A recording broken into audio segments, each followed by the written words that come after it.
మనం ఒక పక్క సరిహద్దులో శత్రువులతో పోరాడుతున్నాం. ఎట్టకేలకి వారికి తగిన బుద్ధి చెప్పేశాం. ఇక మనకు తిరిగే లేదు. మనమంతా ఆల్ సేఫ్. ఇది ఇప్పటి వరకు మనం అనుకుంటున్న విధం. కానీ సీన్ కట్ చేస్తే మన ముందే ఉంటూ, మన గాలి పీలుస్తూ, మన నీళ్లు తాగుతూ పరాయి దేశానికి ఊడిగం చేస్తున్న వారి పరిస్థితి ఏంటి?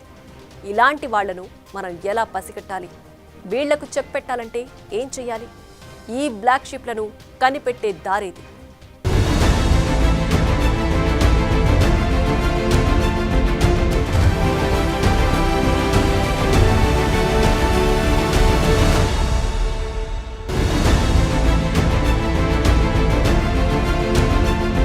ఇదిగో ఈమెను చూసారా? జ్యోతి మల్హోత్రా. వృత్తి యూట్యూబర్. కానీ ప్రవృత్తి మాత్రం పాకిస్తాన్ కి గూఢచారిగా పనిచేయటంగా అనుమానిస్తున్నారు. ట్రావెల్ విత్ జో అంటూ ఈమె ఇప్పుడు ఉండాల్సింది ఏదైనా ఒక పర్యాటక ప్రాంతంలో. కానీ ఇప్పుడెక్కడున్నారో తెలుసా? జైల్లో, అధికారుల విచారణలో. పాకిస్తాన్ కి గూఢచర్యం చేసిన ఆరోపణలతో అరెస్టు కావటంతో ఇది పరిస్థితి. సోషల్ మీడియా జమానాలో ఇలాంటి యూట్యూబ్ బ్లాగర్స్ కి భారీ డిమాండ్ ఏర్పడింది. దీంతో జ్యోతి ట్రావెల్ విత్ జో పేరిట ఒక యూట్యూబ్ ఛానల్ నడిపించారు. దీంతో ఆమెకు నోమాడిక్ లియో గర్ల్ గా పెద్ద ఎత్తున క్రేజ్ వచ్చింది. బాగా పాపులర్ అయింది. అలాంటి ట్రావెల్ వీడియోలు చేసుకునే జ్యోతిపై ప్రస్తుతం దేశద్రోహి ముద్రపడింది.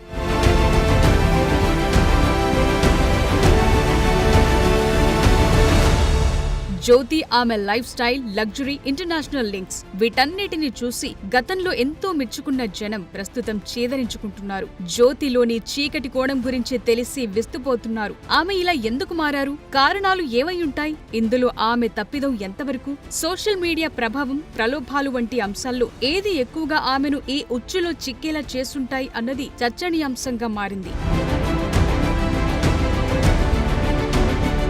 హర్యానాకు చెందిన 33 ఏళ్ల జ్యోతి మల్హోత్రాకి ట్రావెల్ విత్ జో పేరిట నిర్వహిస్తున్న యూట్యూబ్ కి 3.85 లక్షల మంది సబ్స్క్రైబర్స్ ఉన్నారు. ఆమె అనేక దేశాల్లో ట్రావెల్ చేశారు. ఆమె పర్యటించిన దేశాల్లో చైనా, మలేషియా, యూరప్ దేశాలతో పాటు పాకిస్తాన్ కూడా ఉంది.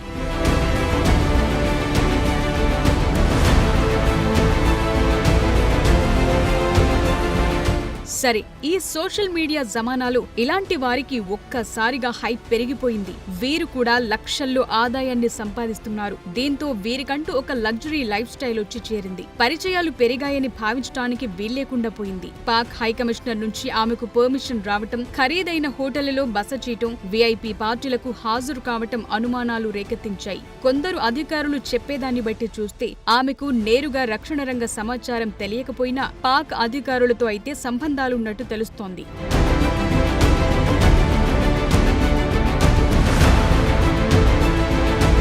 న్యూఢిల్లీలోని పాక్ హైకమిషనర్ డానిష్ తో జ్యోతికి పరిచయం ఏర్పడింది. అతడి సలహా సూచనలతో అహ్వాన్ అనే వ్యక్తిని కలిసింది జ్యోతి. అక్కడ హై ప్రొఫైల్ పార్టీలో పార్టిసిపేట్ చేయటం, నిఘా అధికారులను కలవటం జరిగాయి. షకీర్ అనే ఒక స్పై అఫీషియల్ తో పరిచయం పెరిగింది. అతడి పేరు జాట్ రాంధవా పేరిట తన ఫోన్లో సేవ్ చేసుకుంది జ్యోతి. అంతేకాదు తన వాట్సాప్, ఇన్స్టా, స్నాప్చాట్ ద్వారా కూడా టచ్ లోనే ఉంది. వీటన్నిటి ద్వారా పోలీసులు ఆమెను విచారిస్తున్నారు.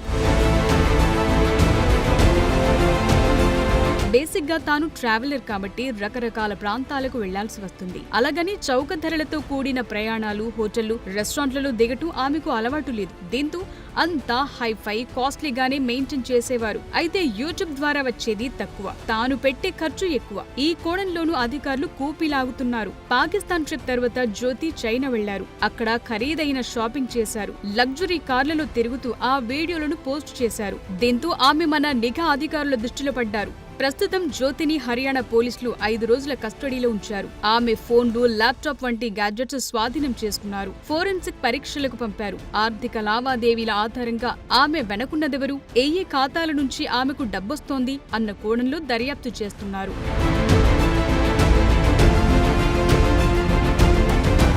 ప్రస్తుతం జ్యోతి మీద పడ్డ ముద్ర ఆమె పాకిస్తాన్ కి స్పైగా పనిచేస్తున్నారని. ఇలాంటి అవకాశం ఉందా అని చూస్తే గతంలో ఎన్నో జ్యోతైన ఒక యూట్యూబ్ బ్లాగర్. అదే మాధురి గుప్తా ఏకంగా ఐఎఫ్ఎస్ అధికారిని. ఆమె బాగ్దాద్, ఇస్లామాబాద్ వంటి దేశాల్లో దౌత్య అధికారినిగా పనిచేశారు. అక్కడ ఆమె రాణా అనే యువకుడి ప్రేమలో పడి మన రహస్య సమాచారమంతా ఇచ్చేసిందని గుర్తించారు. ఇది రివర్స్ హనీ ట్రాప్. రాణా ద్వారా ఆమెను ట్రాప్ లోకి దించడం అన్నది ఐఎస్ఐ ప్లాన్ గా చెప్తున్నారు. ఫైనల్ గా ఆమె ఢిల్లీకి రావటం, ఇక్కడ అరెస్టు చేయటం వంటివి జరిగాయి. ఆమె ఇక్కడ ఉండగానే అక్కడ ఆమె నివసించిన ఫ్లాట్లలో సర్చ్ చేశారు. ఫైనల్ గా ఒక మంచి అధికారినిగా పేరు సాధించాల్సిన మాధురి గుప్తా దేశద్రోహం కేసుల్లో ఇరుక్కుని తీవ్ర ఆవేదన మధ్య మరణించాల్సి వచ్చింది.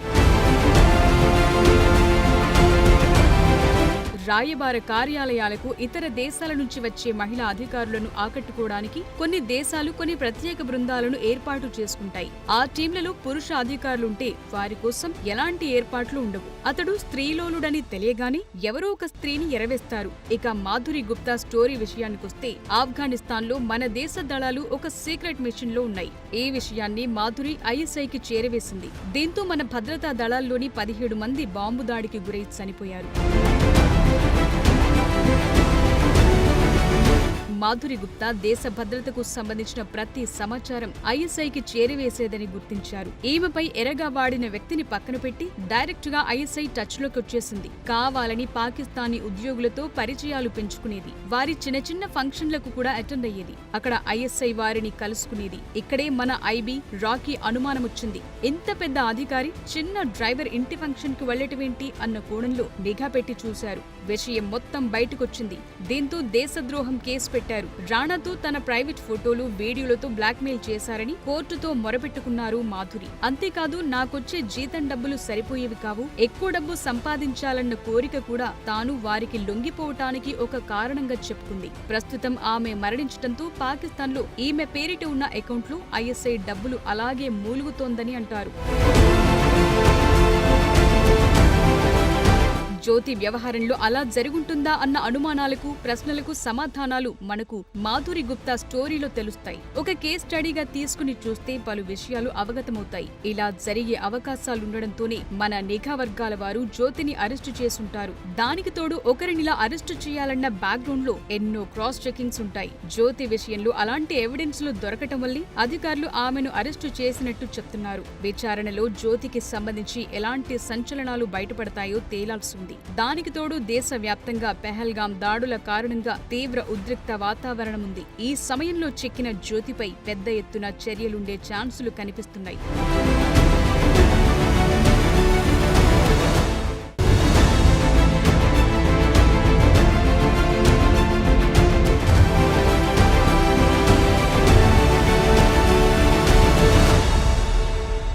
భారత్ వ్యాప్తంగా పాక్ స్పై నెట్వర్క్ ఎంత మేరకు విస్తరించింది?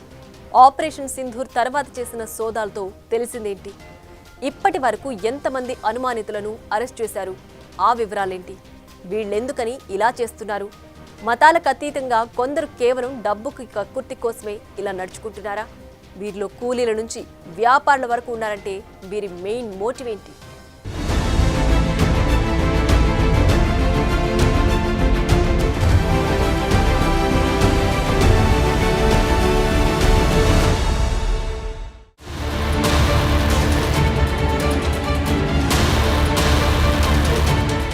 బిపిన్ రావత్ చెప్పిన మాటలు అనుసరించి చెబితే దేశం బయట శత్రువులతో ఎంత ప్రమాదమో అంతకన్నా మించిన ప్రమాదం దేశం లోపల ఉన్న శత్రువులతో ఉంటుంది. ఆపరేషన్ సింధూర్ ద్వారా ఒక్కసారిగా అప్రమత్తమైన మన నిఘా వ్యవస్థ దేశవ్యాప్తంగా సోదాలు నిర్వహించింది. ఇప్పటి వరకు పాక్ అనుమానిత గూఢాచారులు 12 మందిని అరెస్టు చేశారు. పంజాబ్, హర్యానా, యూపీ, కాశ్మీర్లో ఈ అరెస్టులు జరిగాయి.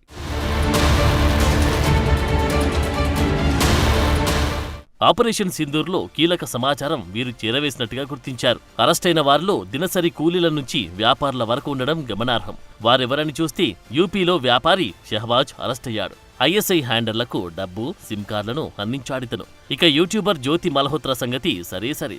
మిలిటరీ స్థావరాల గుట్టుమట్లను చేరవేసిన స్టూడెంట్ దేవేంద్ర సింగ్ దిల్లాంది మరో కథ.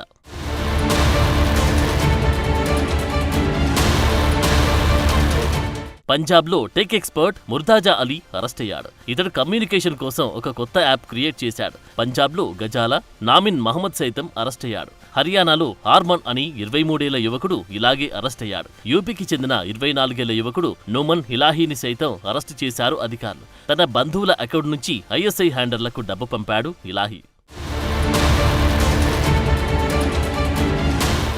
పాలక్ షేర్, నూర్ అనే ఇద్దరు దినసరి కూలీలు అరెస్ట్ అయ్యారు. అమృత్సర్ జైల్లో ఉన్న టైంలో డీల్ సెట్ అయింది. పంజాబ్కు చెందిన సుఖ్ప్రీత్ సింగ్, కర్ణబీర్ సింగ్ సైతం అరెస్ట్ అయ్యారు. ఎంత విలువైన సమాచారం చెబితే అంత ఎక్కువ డబ్బు.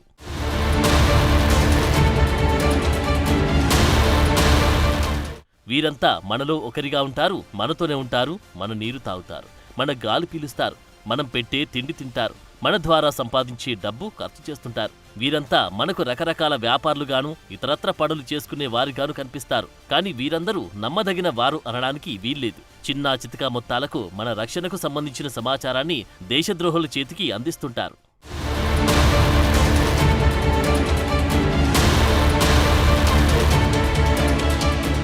వీరిలో కొందరు సైద్ధాంతికంగా విభేదించి పాకిస్తానీ నిఘా వర్గాల టచ్లోకి వెళ్తుంటే, మరికొందరు డబ్బు కక్కుర్తి కొద్దీ దారి మల్లుతుంటారు.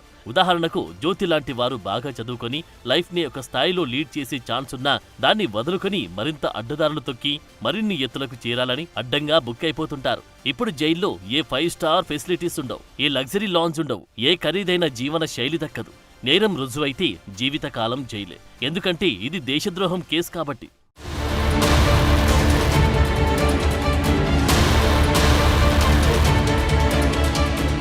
ఇలాంటి వారికి చెక్ పెట్టాలంటే ఏం చేయాలంటే, మొదట అనుమానమున్న వారిపై ఒక కన్నెయ్యాలి.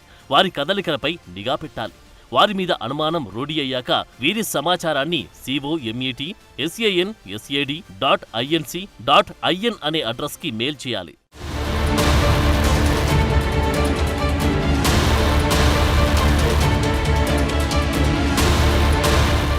ఇలాంటి వారిని మనమే కాదు, పాకిస్తాన్ వంటి శత్రుదేశాలు కూడా ఒక కన్నేసి ఉంచుతాయి. ఎందుకంటే వచ్చే రోజుల్లో వీరిపై మనం వలవేసి పట్టుకోవచ్చన్న ఆలోచనతో ఉంటాయా దేశాలు. దీనికి తోడు సోషల్ మీడియా గోడలపై వీరి వింత వైఖరి, ప్రభుత్వ వ్యతిరేక కథనాలను పదే పదే వండివార్చడం వంటి వాటితో తరచూ మన కంట్లో పడుతూనే ఉంటారు. వీరి సమాచారం ప్రభుత్వానికి అందిస్తే ప్రభుత్వమే వీరి భరతం పడుతుంది.